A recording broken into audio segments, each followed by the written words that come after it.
welcome back to another episode of Kate and Isaiah Living Large. I'm Isaiah. And I'm Kate. And on this episode, we're going to talk about the Olympics.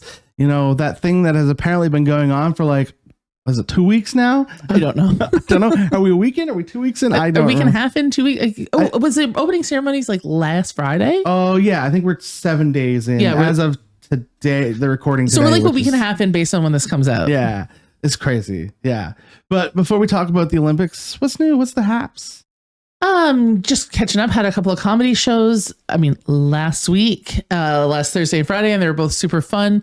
Not super well attended by an audience, but it was a really both really invested audiences.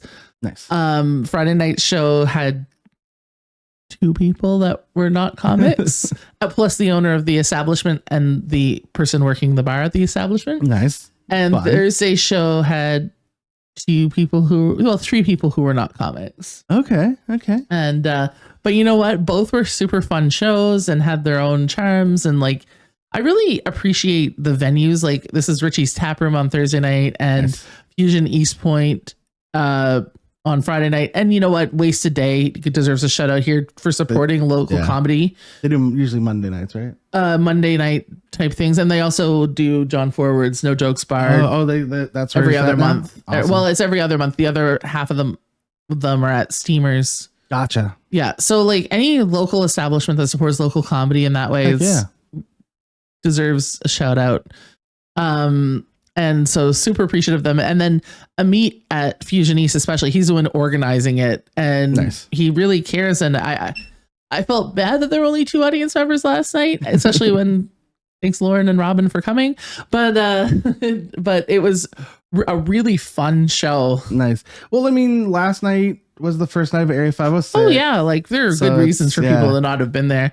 I mean, I don't know what reason my podcast partner has for never coming to see me do comedy, but we'll figure that out someday. Because we spend too much time together we don't spend that much time together. I mean, we spend almost an hour in this small room once every 2 weeks. Every 2 weeks. That is enough. Okay.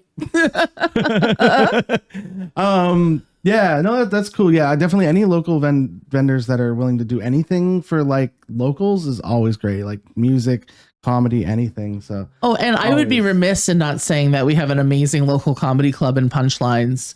And Julie and Dale do a fantastic job of bringing outside acts and combining that with local acts and making it a really fantastic venue. And they're really are huge drivers of local comedy. Yeah, I saw that that's turning into a club now too. Yeah, it's going to be both because the owners of the building are also the owners of the strip club. Are trying to maximize it because that's also where was that where Studio 54 was? Yes, yeah, that's exactly where Studio 54 I used to go there sometimes. I went there as it was dying when I turned of age. Yeah, definitely wasn't there prior to it before I turned 19. That's for sure. That is probably not true, but based on the tone you're using, I can piece it together.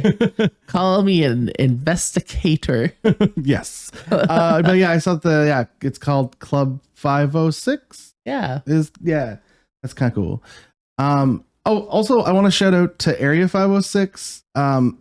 That just the quick change from Sum 41 to the beaches, amazing. I know there's a lot of people out there upset that it's not Sum 41, and I get it because it's their last tour before they retire, but that's amazing to be able to turn around in the matter of less than an hour or 2 hours, really, right, to get another group and an amazing group of women that they killed last so year. Good. They were so good last year. And I know people were so upset online, but I don't know why. Sum 41 sucks. I'm just joking. Just getting us canceled left and right today. Yeah. I loved Sum 41 when I was a kid. It's nostalgia, right? Yeah, no, and I get that. But all the people online who were like, Sum 41 or nothing, I was like, maybe try some other music. Yeah. No, I like the beaches. They're great. So it's good turnaround on that, getting that, because they could have just said, I guess Sum 41's not coming. We're not going to do a headline. I don't, yeah. Or they would have found, God, yeah, bless them. Yes, they did. They did a great job on the turnaround. So I definitely want to give them a shout out for being able to get that fixed up. But you want to talk about the Olympics? Yeah, let's talk about the Olympics. So I have been watching a ton of Olympics. Have you been watching any Olympics? No. I have been watching a ton of Olympics. I was super into the surfing and surfing and skateboarding. I was loving those events. They're probably my favorite events this year in the Olympics. Surfing, it was boring at times, but when like the riders actually got on a wave, it was amazing. That's awesome. It didn't make you bored? And then the skateboarding was like the women's skateboarding. Like if you even have any little interest in seeing cool like tricks for skateboarding, I highly recommend like watching the women's skateboarding event and the men's too. We had a Canadian in the men's. He didn't win gold, but he got to the finals, and the moment he knew he wasn't going to hit the podium, he's like, let's put on a show. And he just went out there and put on a show. There was one trick he failed, and he's like, I'm doing it again. And he just turned around and did the trick again. And I was like, yeah. You think like there's always discourse about what sport is a sport and what sports deserve to be in the Olympics and all of this stuff. And like, there used to be ballroom dancing in the Olympics, I think, and things like that, yes, which is very athletic, as is skateboarding, as is surfing. And I always find it funny, like, that's not even a real sport. They're just playing. I'm like, what do you think these are? They're called the Olympic Games. Yes. But skateboarding used to be like this. Do you think it's really hard for them to come off the pot in order to compete professionally? I mean, probably a little bit. Yeah. It was amazing watching that stuff. The one sport that, if I was my controversial opinion, the one sport that I would probably get rid of the Olympics is the horse riding one. Oh, the dressage? No, is that what it's called? Yeah, where they do all the like cool horse trickies. Sure. And the horse goes sideways. Did you see like Snoop Dogg? I did see on TikTok Snoop Dogg commentating on that, and he's like, that.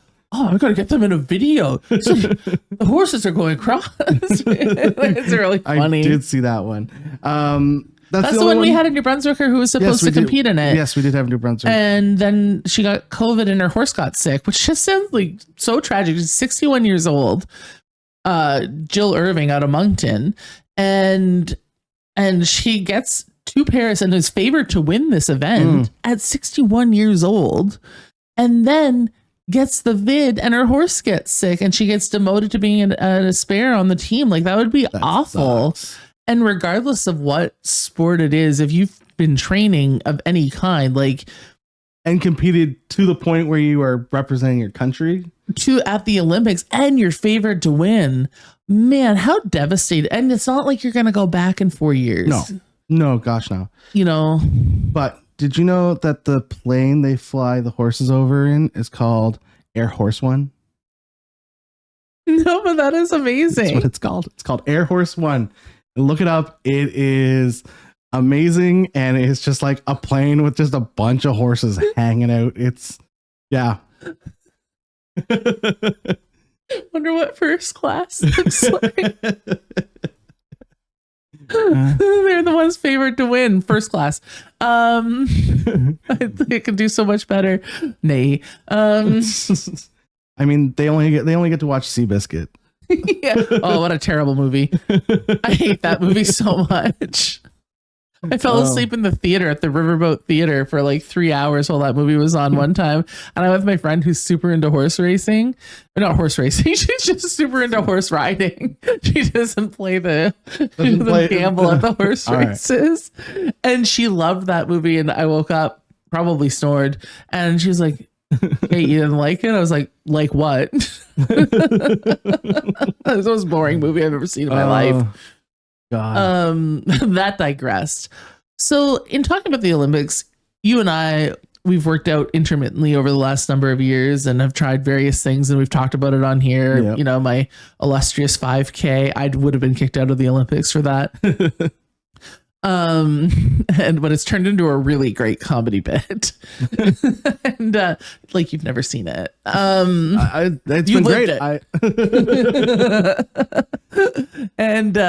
But you know, like, I cheated, and that's not acceptable in the Olympics. Just ask the Canadian soccer coaches.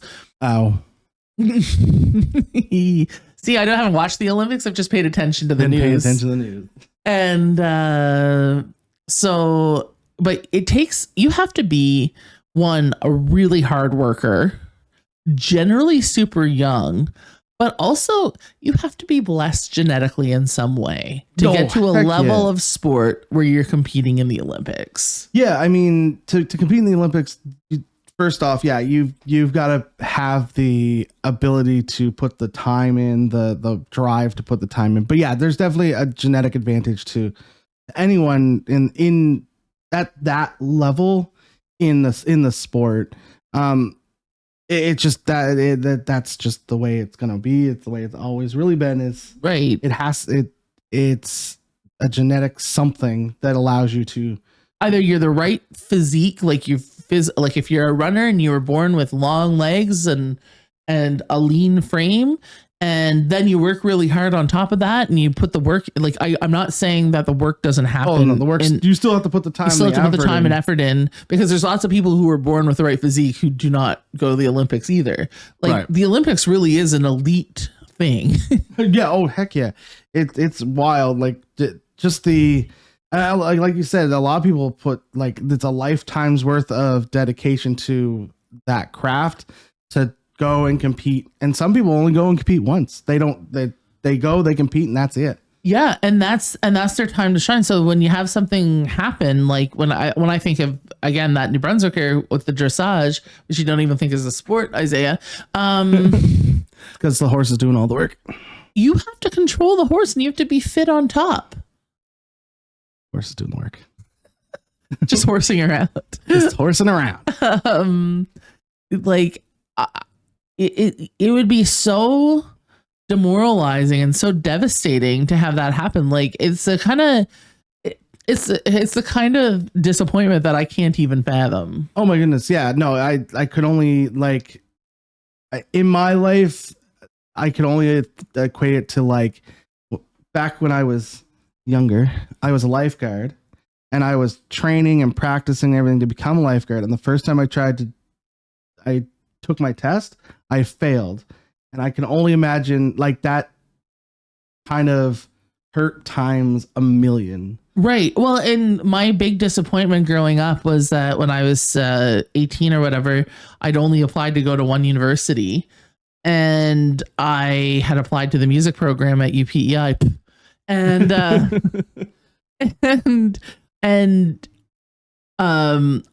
I got into the school because academically I was sound, but I didn't get into the music program. And that was so devastating to me at the time, because I only had the one plan, and having to come up out of that. But thankfully, I faced that kind of disappointment at 18 when my parents were there, and, like, we just found a new plan and it was no big deal. Yeah. But it was that level, that feeling of just like, I had all my eggs in one basket. This is my plan, and this is my time, mm-hmm. and it's not working out. Yeah, no, 100%. And, like, yeah, just especially for someone trying, like, practice their entire life to get to that point. And then, yeah, just, like, not something happening causing you not to even be able to compete. Well, that, and then I even think, like, the Canadian soccer team, not to bring that up again, yeah. But, like, to not even of your own doing or your own inability, but your coaches almost blew it for you. Right. Like, that would be a level of anger. That, oh my goodness. That definitely put a chip on their shoulders. I mean, I've watched their games this year, and it's just been wild. Because they're so good. Yeah. Well, and they've had to win every game. A lot of times in soccer, you tie. And they had to win each game, and they did it. Now today they play at, like, 150, I think. They have probably one of their toughest people this time around because they're out of their division. So we'll see what happens today. Yeah, I'm rooting for them. Me too, in my head. You were sporty growing up. Did you ever have like Olympic dreams when you were a kid?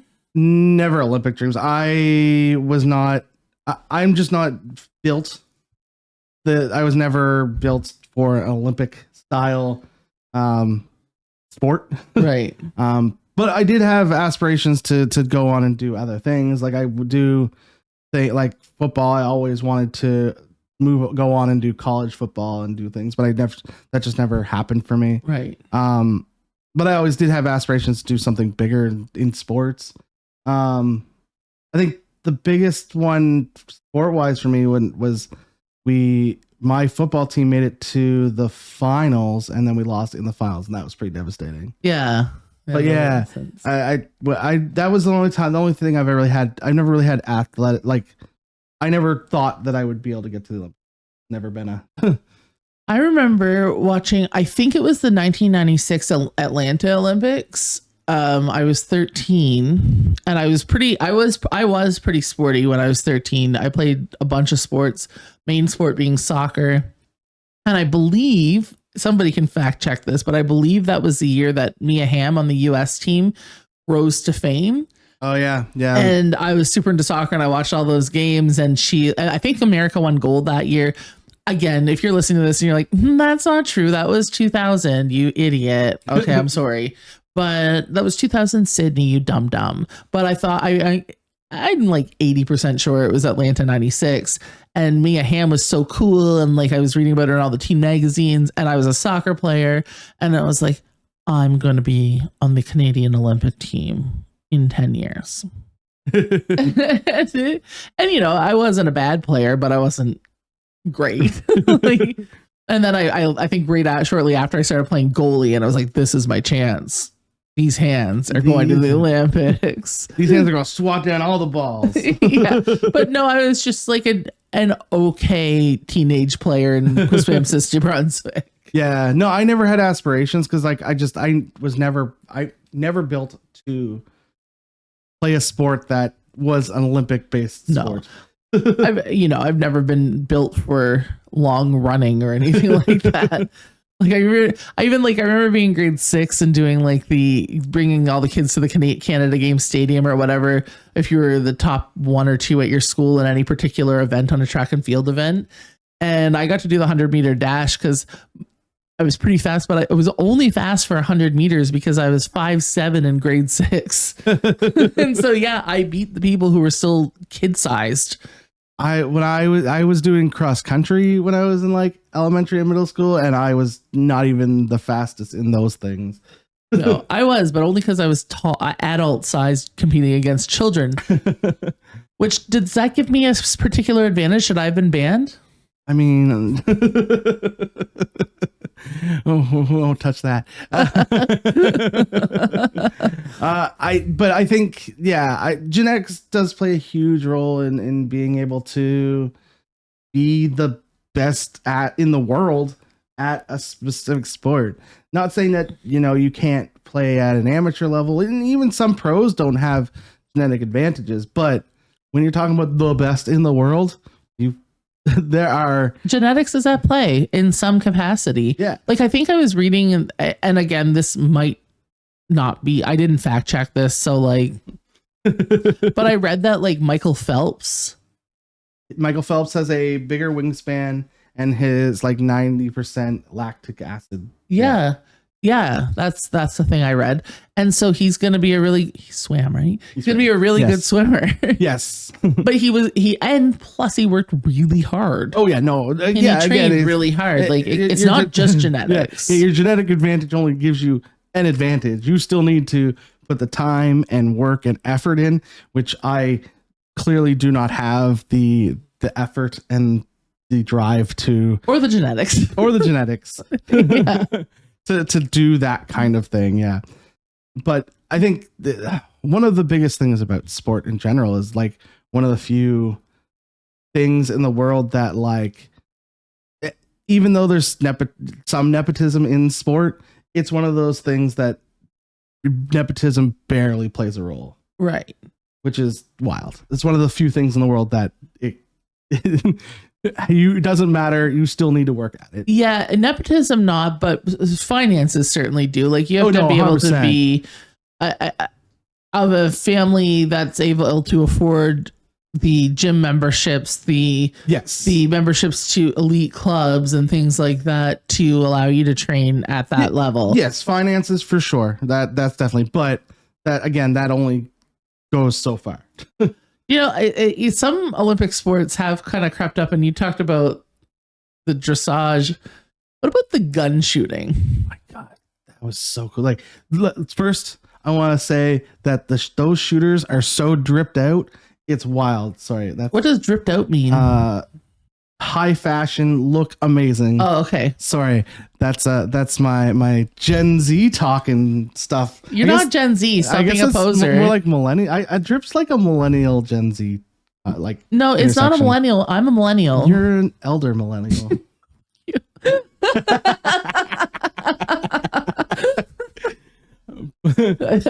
Edit. Nope, that's staying in. No, but what they were wearing, and I can't show it. I can't even post a picture because the Olympics is like taking everything down. But go look at like what they're wearing. They look fantastic, like runway style. Like it's just how they like. Have you ever shot a gun? No. Okay. So when you're shooting a gun, I don't know why I'm holding up my hand like I'm shooting a gun.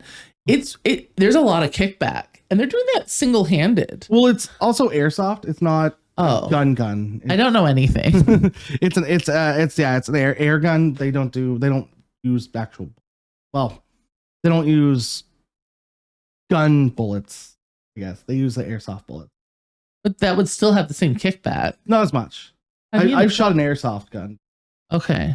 Yeah. But how do you know how to compare it to if you've never shot a real gun? I would assume that if I can one hand shoot a airsoft gun pretty easily. Oh, okay. A lot of kickback. The airsoft isn't really meant to kill people. It's actually meant for airsoft is actually meant for play and sport, unlike other guns. Okay, this is going off topic. That's a whole other topic. But yes, guns, one hand looks weird. It looks so cool with the hand in the pocket and just they're just like pop. And then the Uncle Turkey, as everyone's calling him, Uncle Turk. He was the best. He was the pimpiest of them all. He was like, I don't need these special glasses. Don't worry about me. Came out in his Walmart shirt. Wait, it kind of feels, you know what gun shooting feels like to me is like darts. Yeah, kind of. Yeah, I guess it's just because of the target. But it's the same kind of guy. Same concept. And the same kind of guy that shows up to a dart tournament, that shows up to, I don't know. It's like they're very avuncular. Oh my goodness! But just even the glasses like that the shooters are wearing. Have you seen the actual like the other ones besides the turkey? Yeah. Oh man, those glasses are so pimp. Like do you have a crush on the gun shooters? A little bit. Yeah. Like they look like anime characters. That's hilarious. So that's the Olympics. Do you get inspired by the Olympics in your own journey? Not truly. I think it's the only time I truly am a little bit more patriotic than any other time of the year. Like I'm not a gung ho kind of national kind of person, but something about the Olympics kind of brings me to the. You hear that national anthem when somebody's approaching the podium, and it kind of it gives you a feeling. There's a feeling. Yeah, for sure. What about you? Does the Olympics give you any motivation to do things? I mean, if I was watching them, yeah, I probably would be inspired to do something. We're like, okay, if they can do that, I can walk down the street. I mean, watching the swimmers does make me go, I maybe could have been a pro swimmer at some point in my life. I couldn't have. I could have been an amateur probably, but not a pro. Yeah. But does it give you that feel like, does it bring you back to when you were competing in certain things? Like, I know when I watch a soccer game, I'm like, oh yeah, like, because I understand what's happening because it's something that I did for over a decade. Yeah, a little bit. Like I coach swimming, right? So when I watch the athletes doing stuff, for swimming, I can like pick out, oh, he made a mistake there, and like little things like that right. I mentally just know. And yeah, sometimes like watching rugby kind of like brings me back a little bit and stuff like that. Right. But yeah. Well, on that note, that was an episode. That is a whole episode. Where can people find you on the internet? People can find me at the Caitlin Dean on X, Kate D on Instagram, Caitlin Dean on Facebook, and we're at Kate and Isaiah Living Large on Facebook. And I am at Maritime Brews on all of the social medias as well. We still have the Buy Me a Coffee going, still working on that camera. So yeah, but if you are listening on Spotify, Apple Music, I don't even know. We got so many going on now. We just put on like 4 other platforms. So nice. we're getting around the world now. But if you're listening on any of those lovely listening platforms, you can always come and check out the video on YouTube. And if you are watching on YouTube, if you can like, share, comment, subscribe, hit that little notification button to let you know when we post. It's all appreciated, and we appreciate you guys again listening. And until next week, bye. Bye.